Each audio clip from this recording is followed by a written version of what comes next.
ধর্ম নিয়ে কাউকে বাড়াবাড়ি করতে দেয়া হবে না বলে মন্তব্য করেছেন বিএনপির কেন্দ্রীয় নির্বাহী পরিষদের সদস্য তাবিথ আউয়াল। মঙ্গলবার সন্ধ্যায় রাজধানীর তুরাগ থানা এলাকার তাফালিয়া মন্দির পরিদর্শনে গিয়ে তিনি এই মন্তব্য করেন। তাবিথ আউয়াল বলেন, ছাত্র জনতা লড়াই করে আওয়ামী লীগের ষোড়শ শাসনের অবসান ঘটিয়েছে। এই বাংলায় আর কাউকে ধর্ম নিয়ে বাড়াবাড়ি করতে দেয়া হবে না। এ সময় দেশের বিভিন্ন প্রান্তের সংখ্যালঘুদের বাড়ি, মন্দির ও ব্যবসা প্রতিষ্ঠানে হামলার নিন্দা জানান তিনি। যারা এই হামলা চালাচ্ছে তাদের বিচারের আওতায় আনার দাবিও জানান তাবিথ আউয়াল। প্রিয় নম্বর সেট করে বিকাশে সেন্ড মানি করুন ফ্রি।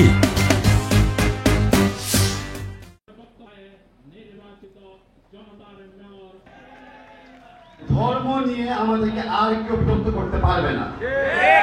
সেটা হলো ধর্মের কারণে কেউ যেন মনে না করে যে তারা নিরাপত্তাবিহীন ভাবে বাস করতেছে, কেউ যেন মনে না করে যে একের চেয়ে তাদের নাগরিকত্বের অধিকার কোনো বেশি। আমরা সবাই বাংলাদেশি।